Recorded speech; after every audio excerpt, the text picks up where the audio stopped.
Bueno, ahora vamos a continuar con nuestra segunda ponencia presencial del día de hoy, a cargo de Gabriel Jaime Silva. El título de su ponencia es La tecnología inspira al arte, el arte desafía a la tecnología. Diseñador visual de la Fundación Universitaria de Bellas Artes, magíster en Artes Digitales del Instituto Tecnológico Metropolitano, docente universitario de investigación, líder del Semillero de Investigación ITADIR, y experto en captura de movimiento y realidad aumentada. ¿Cómo estás? Bienvenido. Gracias, Joana, y muchas gracias a la universidad por invitarme y a todos ustedes por asistir. Vamos a darle inicio a tu ponencia. Bueno, bienvenidos, mi nombre es Gabriel Silva y esta es mi ponencia, La tecnología inspira al arte, el arte desafía a la tecnología. Entonces, bueno, cuando a mí me invitaron a dar la ponencia, me dijeron, que era una ponencia en el simposio de diseño, yo dije, sí, claro, de una. Y luego me dieron el tema era la historia de las ideas, y entonces para mí fue muy extraño porque yo he sido conferencista en varias ocasiones, pero normalmente me preguntan por tecnología, ¿cierto? Entonces, no, en Amazonas necesitan saber cómo se hace realidad aumentada, listo, vamos a Amazonas, hablamos de realidad aumentada. En Bogotá necesitan hablar de captura de movimiento, voy a Bogotá y hablo de captura de movimiento, pero nunca nadie me había preguntado por mi proceso creativo, o sea, cómo hago las cosas, de dónde salen las ideas, y yo quedé como, uy, ¿qué voy a decir yo allá? Yo ya dije que sí. Entonces me tocó hacer una reflexión sobre cuál era mi proceso creativo, y bueno, de ahí viene el tema de la tecnología inspira al arte. ¿Alguien vio Pixar Story? Es un documental sobre la historia de los estudios Pixar. Ella está cargada en Disney Plus por si la quieren ver, o en Vimeo, pues la pueden encontrar fácil. Pero el título de esta conferencia sale de ahí.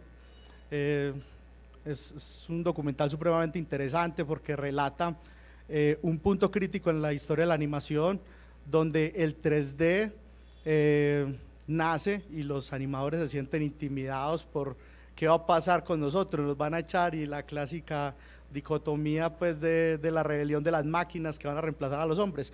Entonces hay una frase que me gusta mucho del director John Lasseter. John Lasseter es fundador de los estudios Pixar y pues también es el director de Toy Story y de Cars.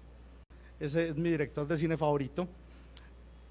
Durante el documental él dice una frase, la ciencia inspira al arte, el arte desafía a la ciencia. Y entonces de ahí va a ser el título de mi conferencia. ¿Por qué? Porque esa frase describe precisamente cuál es mi proceso creativo. Yo a veces no tengo idea de qué es lo que voy a hacer, solamente tengo interés en una tecnología en particular y de ahí surge mi proceso creativo. Entonces, bueno, eso es como contextualizándolos más o menos de qué se trata la conferencia. Primero les voy a hablar sobre mi trayectoria personal, también les voy a hablar sobre la búsqueda de nuevas tecnologías y cómo es el proceso creativo cuando viene de la exploración de nuevas tecnologías. Entonces, bueno, primero mi trayectoria. Mi trayectoria, digamos que no siempre fue derecho, pues como para donde yo creí que era, ¿cierto? De niño yo quería ser científico loco y me decían, no, es que usted no puede ser científico loco. Entonces mi papá y mi mamá, que siempre se preocuparon por para dónde vamos, entonces trataron de encaminarme. Y bueno, una carrera que tenga que ver con ciencia, ingeniería. Y yo era muy bueno en matemáticas, campeón de las olimpiadas de matemáticas. Luego entonces cuando llegué al examen ese que le hacen uno como en noveno para saber qué va a hacer, me decía específicamente ingeniería mecánica. Y entonces yo me presenté a la Nacho, a la Antioquia, ingeniería mecánica, pasé, estaba súper contento con la ingeniería mecánica hasta que empecé a estudiar ingeniería mecánica. Y yo, uy no, esto no es lo que yo quiero hacer. Por suerte en ingeniería mecánica llegué hasta la mitad de la carrera, hasta quinto semestre, y me topé con unas materias de 3D. Y Y entonces yo me di cuenta que para el 3D era bueno y quería estudiar diseño industrial. Entonces listo, empecé a buscar una carrera en diseño, ¿cierto? Pues las cosas me llevaron a otro lado, ¿cierto? Y hoy puedo decir que soy un orgulloso desertor de ingeniería, ¿cierto? Yo agradezco cada día que tomé esa decisión y que fui en realidad donde quería estar, que era haciendo arte. Entonces, bueno, yo ahora no me puedo definir como un artista porque yo pasé 5 años en una academia de artes, ¿cierto? En diseño visual en Bellas Artes, y estudié otros 2 años de maestría en artes digitales para darme cuenta que tampoco soy artista, ¿cierto? Entonces yo estoy como en una posición que no mucha gente está, soy alguien que trabaja con arte, pero que su hacer no es arte.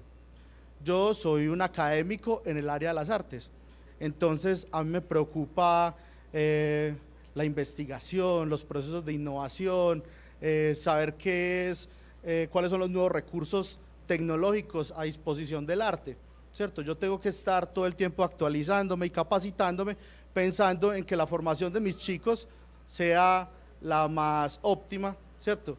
Y muchas veces en las aulas me encuentro artistas muchísimo mejores que yo digo como que, uy, yo le estoy dando ilustración a esta pelada, ¿y por qué? Pero bueno, es eso, lo que me preocupa a mí es otra cosa, entonces encontrar el camino correcto, ¿cierto? Yo empecé por ingeniería, luego 7 años de artes y descubrir que mi camino está por otro lado. Yo ingresé al SENA y tenía ganas de hacer investigación y monté el semillero de investigación Itadir. Eso en parte ha definido mucho lo que es mi camino, ¿cierto? Y porque dentro del proceso de semillero, la construcción colectiva del conocimiento, la búsqueda de la necesidad de aprender a hacer algo, es un camino muy interesante para el proceso creativo.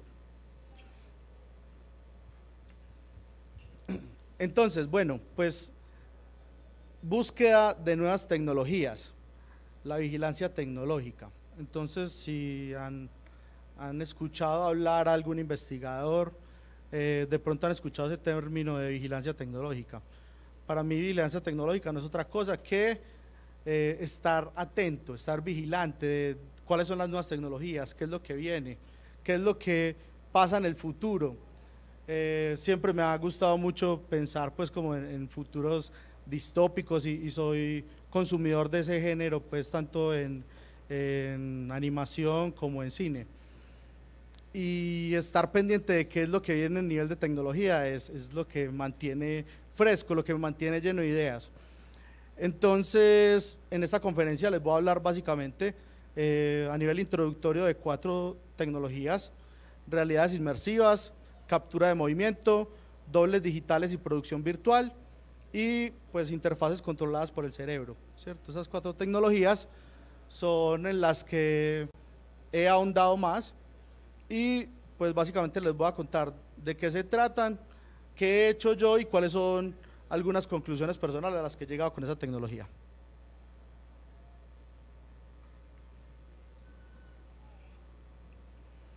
Bueno, realidades inmersivas. Entonces, seguramente o recientemente habrán escuchado hablar de realidad aumentada y realidad virtual por todo lado, ¿cierto? Ahora es la tecnología 4.0, entonces desde el año pasado todo el mundo quiere realidad aumentada y realidad virtual. Hace 4 años salió Pokémon Go y entonces ya realidad aumentada estaba en boca de todo el mundo, y eso fue un paso gigante para nosotros los que desarrollamos realidad aumentada, porque pasamos de que era una tecnología exploratoria, ¿cierto? Un cacharro, un juguete bonito que pocas personas conocían, a ser una tecnología popular.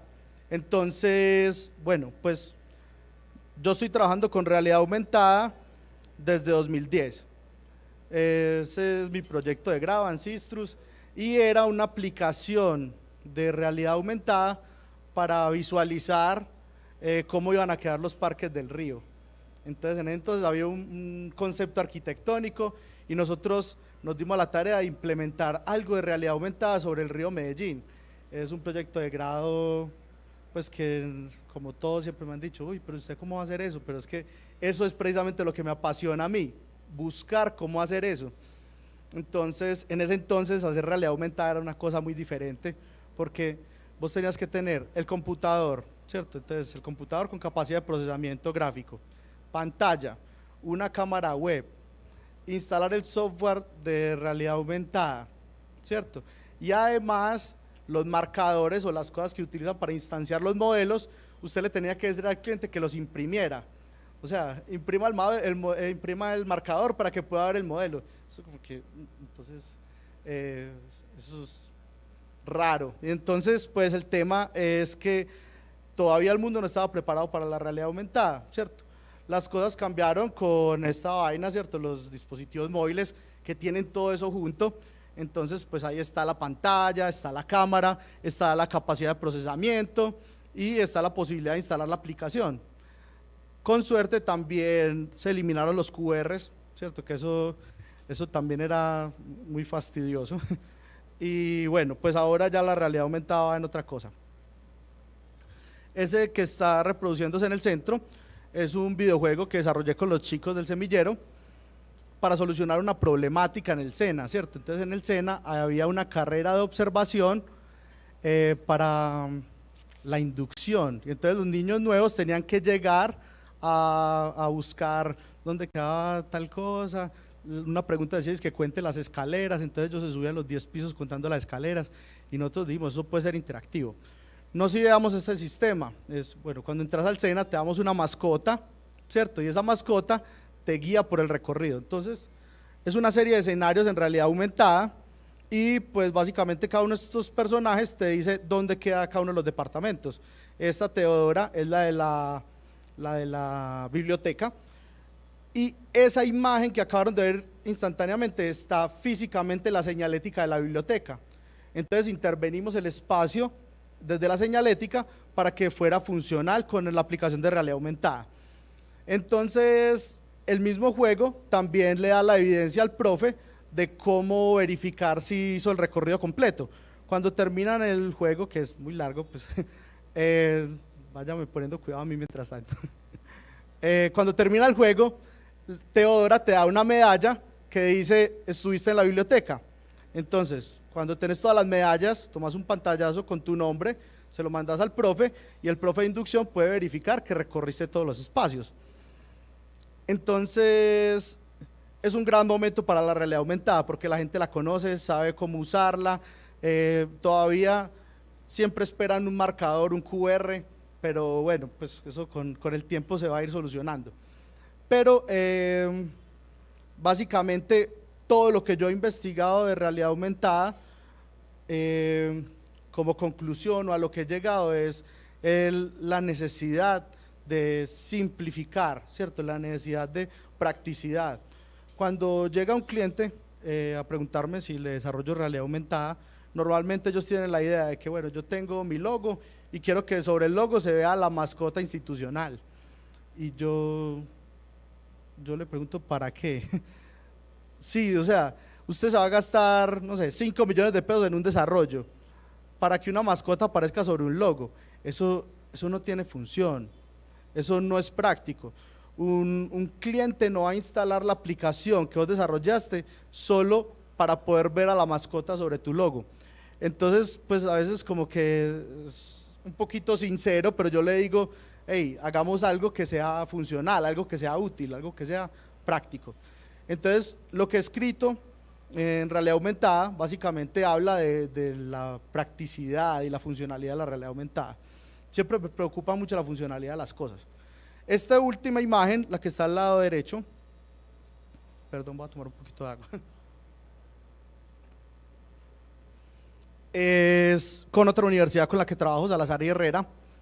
Ellos desde el programa de modas iban a participar de la primera pasarela académica en Colombia Moda este año, pero ellos, yo soy allá profe de cátedra, ellos dijeron, nosotros vamos a hacer la primera pasarela en Colombia con realidad aumentada. Entonces me escribe mi jefe, Gabriel, hay que hacer realidad aumentada para la pasarela. Y bueno, ¿y quién sabe hacer realidad aumentada? Nadie. Entonces, bueno, vamos a hacer realidad aumentada. La idea no era hacerlo yo, la idea era que lo hicieran los chicos. Entonces desde el semillero de investigación de allá dimos unas charlas para montar realidad aumentada y pues este es el resultado. Se diseñaron 4 vestidos, esos vestidos son el marcador, y cuando usted instala un filtro en Instagram puede aumentar la información que tiene el vestido a través de elementos digitales. O sea, pudieron superponer animaciones a los vestidos y es la posibilidad de ampliar una colección de modas. Entonces, bueno, eso tiene función, ¿cierto? Porque el diseño en sí, el diseño por el diseño, también es función. Un diseñador de modas que pueda tener alguna parte de su pieza en físico y otra parte de su pieza en digital es privilegiado, ¿sí? Porque va a poder exhibir elementos conceptuales que son muy difíciles de lograr cuando estamos trabajando en materiales, ¿cierto? Sobre una máquina de coser. Entonces, bueno, ese es como mi paso por la realidad aumentada, que llevo ya bastante rato y que bueno, también ya me cansé de la realidad aumentada, entonces no, ya no quiero más realidad aumentada. También hice realidad virtual, ¿cierto? Que en realidad pues es muy parecida a la realidad aumentada a la hora de desarrollarla, pero es diferente a la hora de verla. Yo espero que todos hayan usado alguna gafa de realidad virtual eventualmente, sí. Bueno, si no la usaron, tienen que salir de aquí al centro comercial a usar esos simuladores 5D, 7D, lo que sean, y pónganse las gafas un momentico, es interesante. Uno está en un espacio controlado en un centro comercial, en una silla pues en la que estás seguro, pero el hecho de estar inmerso, de no poder ver lo que hay alrededor del mundo, te va a desubicar y tu cerebro va a seguir mandando esas reacciones químicas que te dicen estás en peligro. Entonces móntense en una montaña rusa de esas, vale la pena. Bueno, continuemos con otra tecnología, captura de movimiento. Cuando yo supe por primera vez de captura de movimiento, yo trabajaba como diseñador en una comunidad online y pues en Teleantioquia pasaron una noticia de que el SENA había comprado un equipo de captura de movimiento y yo, uy, ¿qué es eso tan espectacular? Y decían, bueno, está en el Tecnoparque y lo puede usar cualquiera. Y yo, bueno, no, vamos a sacarle el ratico. Pero uno está trabajando todo el tiempo, ¿cierto? Entonces no hay tiempo de ir a usar el traje de captura de movimiento. Yo no sabía que 2 años después iba a estar trabajando en el SENA. Cuando llegué al SENA y firmé el contrato, lo primero que dije fue, ¿dónde está el equipo de captura de movimiento? Yo lo quiero usar. Me dijeron, está malo. Y para arreglarlo hay que mandarlo a Italia y vale 170 millones de pesos. Y yo, bueno, nada que hacer. Pero yo tenía la idea de que yo quería ser el experto de captura de movimiento. Otra vez, la tecnología es lo que me forzaba a ir para adelante. Entonces yo empecé a formular proyectos, ¿cierto? Formular un proyecto para una convocatoria de recursos públicos de una institución pública implica un montón de cosas administrativas con las que casi nadie se quisiera topar y pues yo dije, no, yo quiero el laboratorio de captura de movimiento y empecé a formular. Y monté el laboratorio de captura de movimiento, ¿cierto? El proyecto avalado con presupuesto nacional, que por cierto está en el SENA y cualquier persona lo puede ir a utilizar y en realidad pues tiene unos costos muy por debajo de lo que tiene una tarifa internacional de captura de movimiento. Para los que no hayan visto qué es captura de movimiento, esta vaina, espere, no reproduce el video. Bueno, para los que no saben qué es captura de movimiento, está ese traje con los punticos. Bueno, el traje con los punticos pues permite el control de un personaje animado. Entonces simplemente pues los personajes 3D se les pone un sistema de huesos y a ese sistema de huesos se le pone o se le emparentan el movimiento de esos puntos en el espacio. La tecnología funciona muy simple, son simplemente unas cámaras infrarrojas que por triangulación son capaces de estar ubicando ese puntico siempre en el espacio. Eso es visión artificial. Entonces, bueno, esa es la segunda instancia, la captura de movimiento. En captura de movimiento, ¿qué hemos hecho? Pues estamos haciendo actualmente 2 cortometrajes, ya hay un filminuto producido, y estos 2 cortometrajes llevan la captura de movimiento a un nuevo nivel, que es captura de movimiento más tiempo real. ¿Qué es tiempo real? En los procesos de 3D, cuando usted hace algo y pues le queda muy bello, para usted mostrárselo a alguien, lo tiene que sacar del programa, ¿cierto? Eso se llama renderizar, es convertir lo que está en el programa en imágenes. Ahora, ¿cuánto tarda haciendo un render de 3D?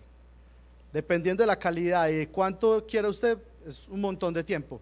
10 horas, 2 días, una semana. Entonces, para poder exhibir cualquier cosa, vas a tener que dejar el computador quieto, renderizando la escena.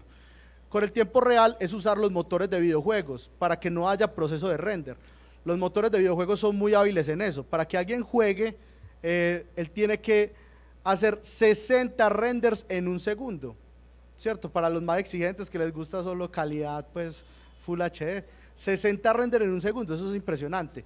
Y la industria filmográfica está pretendiendo utilizar esa tecnología. Eso se llama producción virtual, que es a lo siguiente que vamos. Entonces, utilizar el motor de videojuegos, básicamente, ahorra toda la parte de renderizado, pero implica un actor con el traje de captura de movimiento haciendo su performance en tiempo real. Y la película se está produciendo mientras está actuando, como si se tratara de cine, y pues elimina muchas cosas en el tema de postproducción y es maravilloso. Uno de esos cortometrajes lo estamos desarrollando precisamente con esta universidad.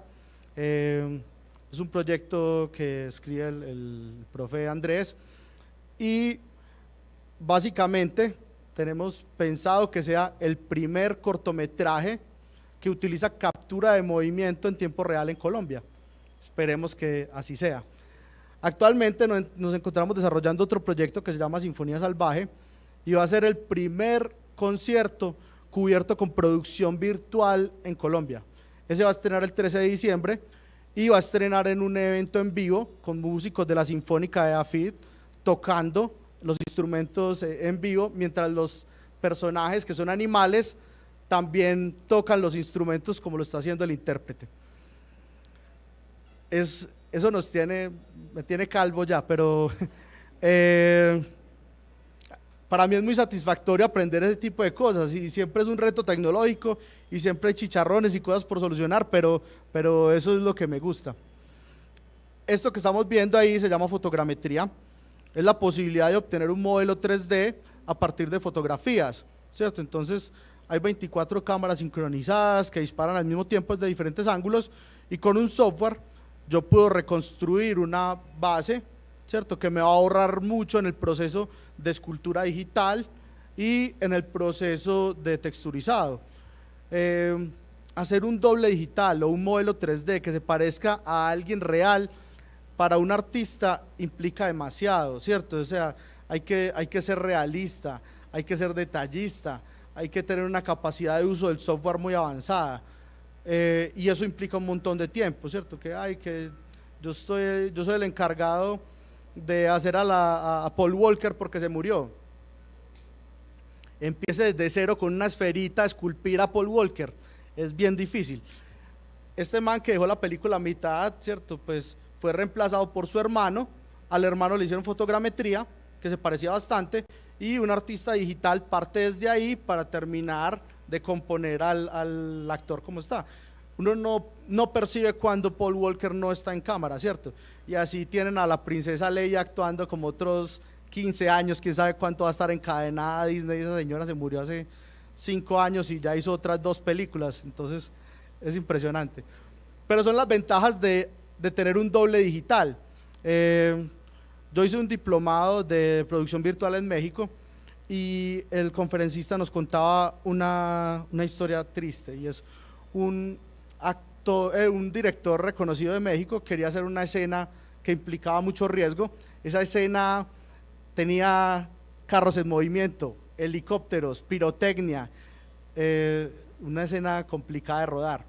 Y él estuvo como coqueteando con el sistema de captura de movimiento. Entonces les preguntó a los que me estaban dando la charla que cómo hacían para montar captura de movimiento. Ellos le explicaron los beneficios, y el señor finalmente como que no, yo sé cómo se hace eso.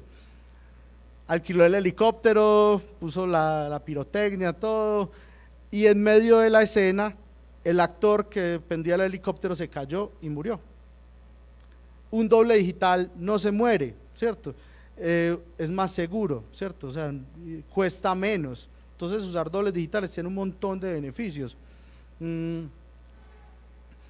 Entonces era algo que yo quería implementar, y el laboratorio de animación del SENA es el primero en Latinoamérica, exceptuando a México, que en México sí hay, que tiene capacidad de producción de dobles digitales, que se hace básicamente con captura de movimiento más fotogrametría.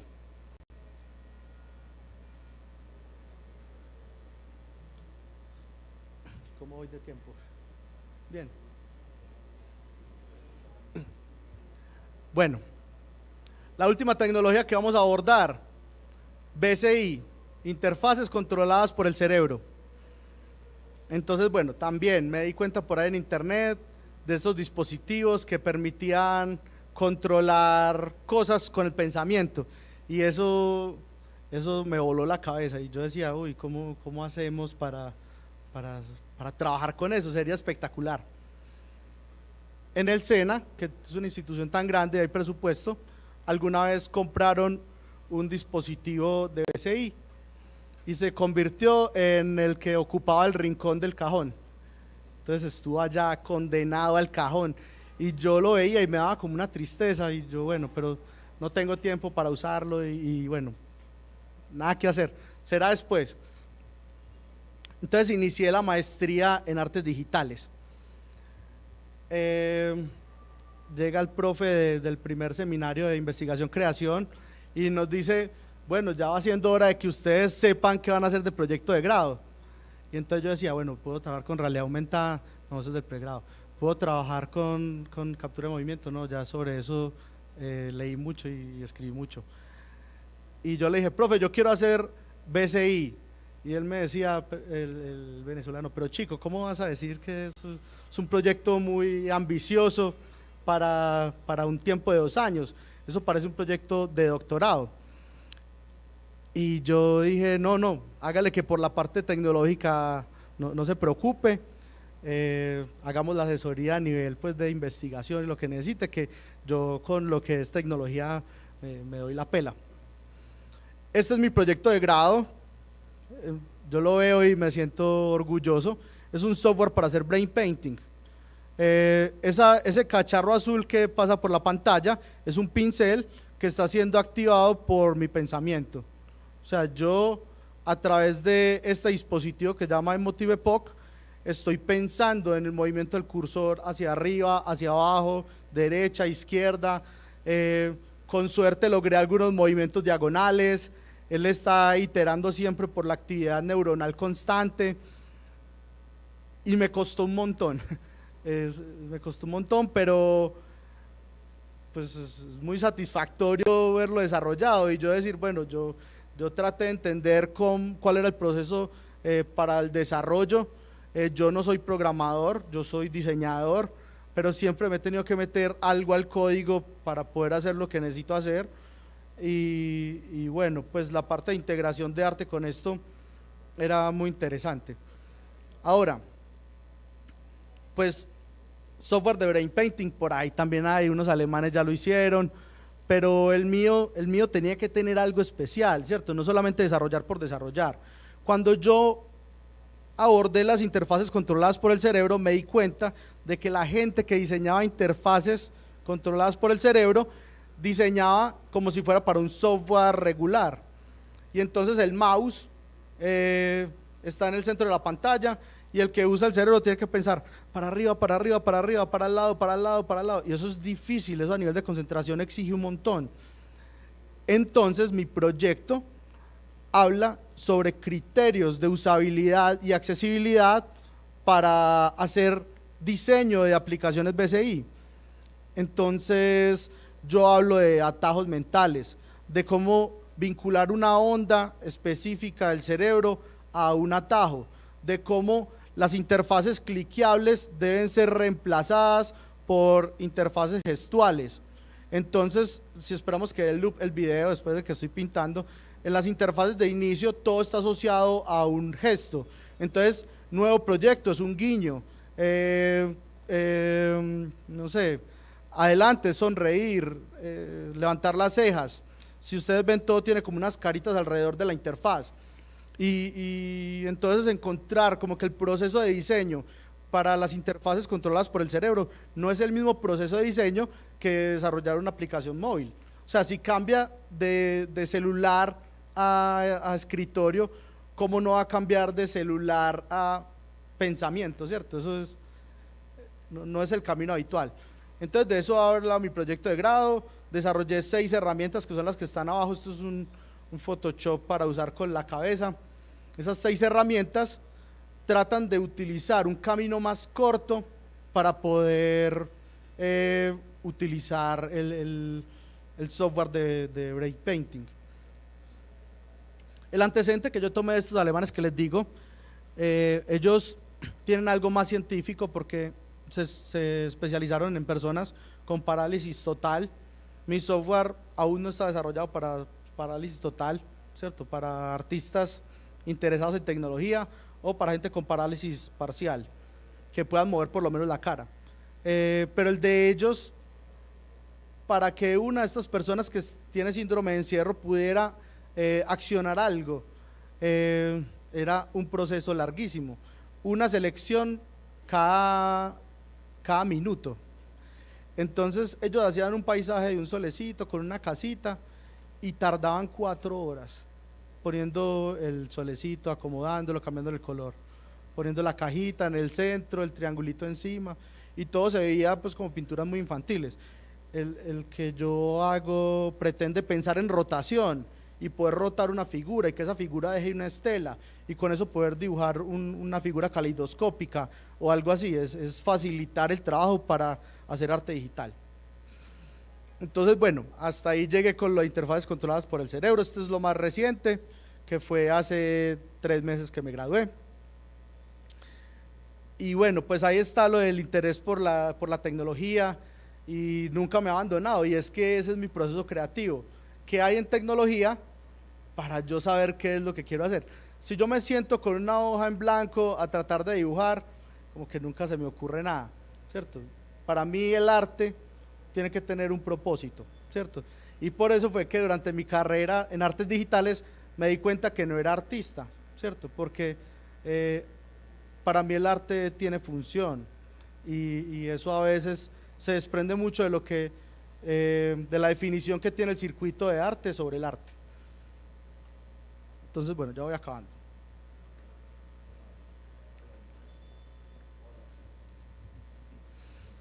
Entonces el proceso creativo, inspirado por la exploración de nuevas tecnologías, es muy exigente, porque usted no se puede quedar en un solo lugar y haciendo cosas nuevas o más avanzadas sobre la misma tecnología, que es lo que hace, por ejemplo, un ilustrador. Un ilustrador conoce la tecnología y la lleva tan allá como puede. Yo pienso un poquito diferente y es más bien exploro la tecnología, la aprendo a usar y luego busco una nueva tecnología y busco ampliar más mi conocimiento que mis habilidades específicas en algo. Ese puede ser el camino para muchos de ustedes, pero esto exige una motivación propia gigante.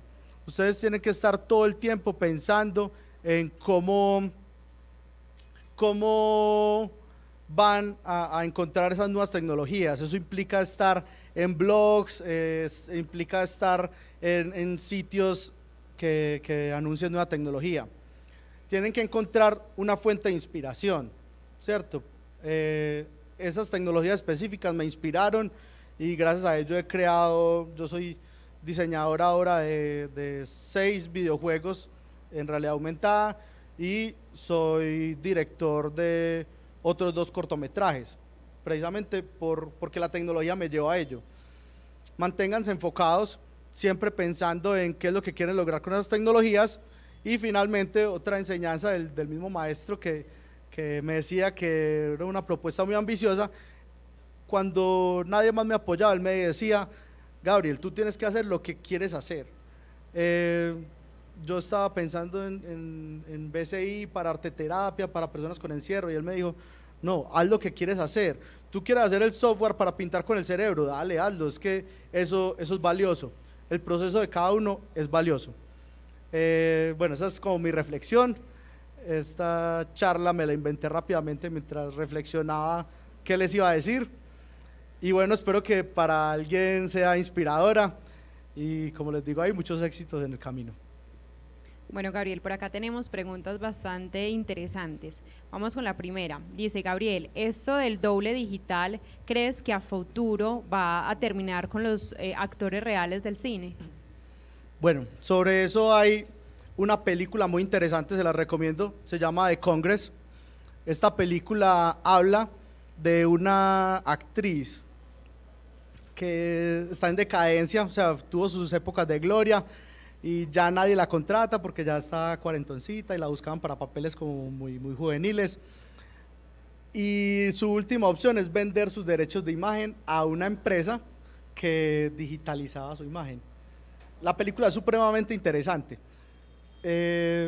Y bueno, hace 20 días Bruce Willis se convirtió en el primer actor, sí, Bruce Willis, que vendió sus derechos de imagen al doble digital, a la ciencia y la tecnología.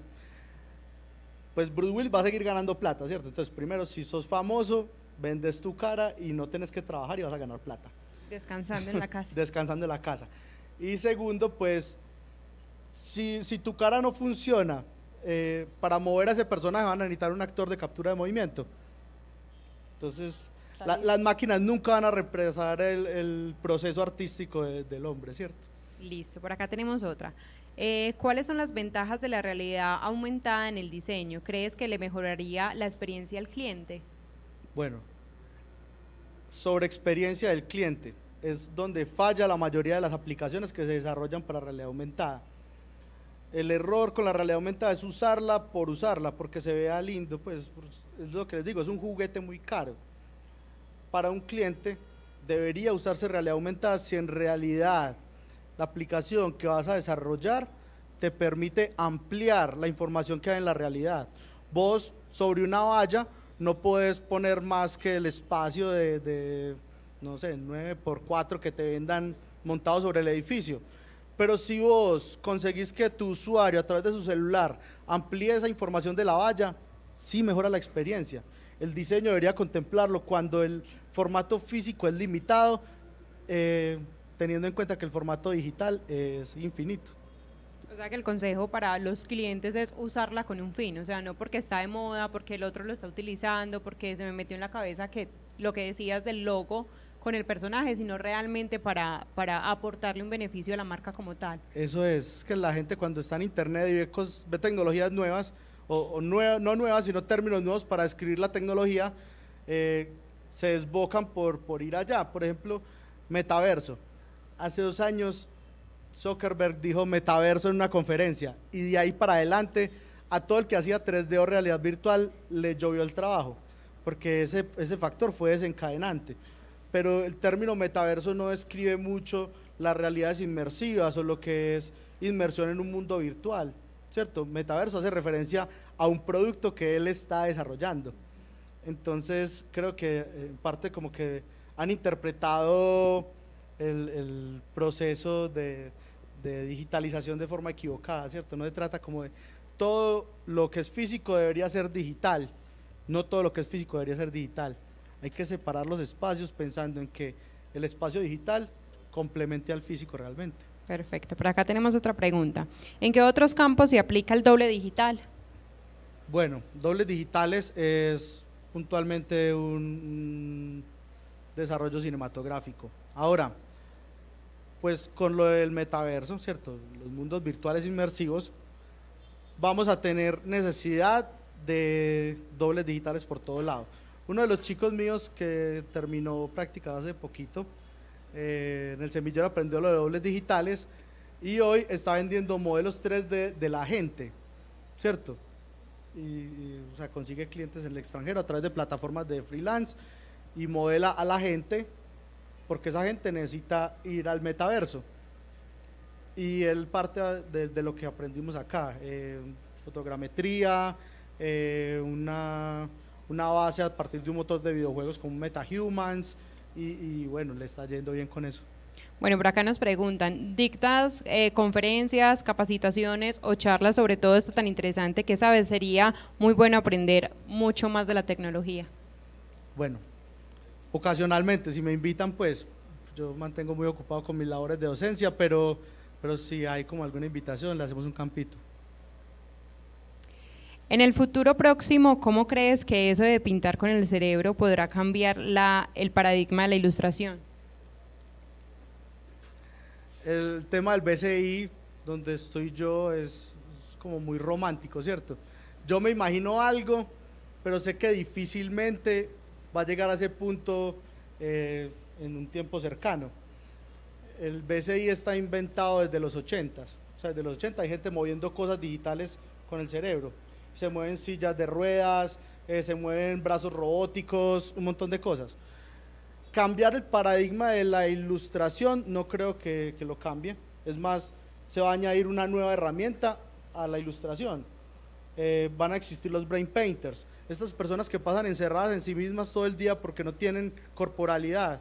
Esas personas van a poder acceder a procesos artísticos a través de la tecnología digital. Eso es muy interesante. Una persona que ahora está todo el día encerrada, pues tiene unos procesos reflexivos súper interesantes. Y si no, vean a Stephen Hopkins, el estar encerrado lo llevó súper lejos en el campo de la ciencia. En el arte todavía no tenemos eso. Nosotros podríamos tener personas que todo el día estén concentradas en su proceso artístico a través del BCI. Por acá nos dicen, se debe ser muy ágil para avanzar al ritmo acelerado de la tecnología y muy creativo para usarla en pro de la sociedad. Es probable que perdamos el sentido de la realidad. Como diseñadores, ¿cómo podríamos aportar a partir de las tecnologías para evitarlo? Bueno, perder el sentido de la realidad es difícil porque nunca vamos a dejar de existir, ¿cierto? Finalmente, pues un escenario, el más drástico de todo el género sci-fi, que es Matrix, que somos pilas para controlar el entorno digital, pues yo soy muy práctico en ese sentido. ¿Qué tiene de malo? Esa simulación funciona bien para mí y yo puedo disfrutar de la vida de esa forma. Ahora si hablamos pues como de términos muy futurísticos, entonces yo no creo que lo digital reemplace a lo real en ningún sentido, ¿cierto? Otro escenario como la película Ready Player One, donde la gente es tan pobre y vive en condiciones tan paupérrimas que el mundo bonito es el mundo digital, pues no debe verse como algo malo. O sea, la gente está pasándola mal en la realidad, porque no puede estar mejor en el mundo virtual si tiene posibilidades. Los diseñadores tenemos que aportar a eso, tenemos que estar viendo al futuro. O sea, yo empecé a trabajar realidad aumentada en 2010, hace 12 años. La gente empezó a hablar de realidad aumentada hace 4 años, cuando Pokémon GO se lanzó, y antes de esos 4 años solamente unos pocos desarrolladores la sabían hacer y un público reducido de gente interesada en tecnología sabía qué era. Entonces traten de vigilar lo que hay allá, lo que está lejos. Bueno, te cuento que nuestros estudiantes están muy emocionados con tu participación, nos dicen, Dios, qué loco, qué man tan teso, impresionante ese proyecto cuando hablabas de dibujar con la mente. Por acá nos dice nuestra estudiante Sara, ¿dónde hay que votar para que seas nuestro nuevo profe? Yo creí que presidente. No, ya no estoy interesado en la política. No, pues yo soy profe de cátedra, me gusta estar en contacto con los chicos, pues no sé, hablemos de una oferta laboral. Muchas gracias por estar acá. Joana, muchas gracias por compartirnos toda esta pasión, porque en los ojos te brillan desde que te sentaste en esta silla, por compartir todo tu conocimiento, todo lo que quieres avanzar en pro de la tecnología y pues obviamente aportarle todo tu conocimiento a nuestros estudiantes. Gracias por aceptar la invitación. Muchas gracias a ustedes. Chicos, muchas gracias por escucharme y espero que nos veamos próximamente otra vez.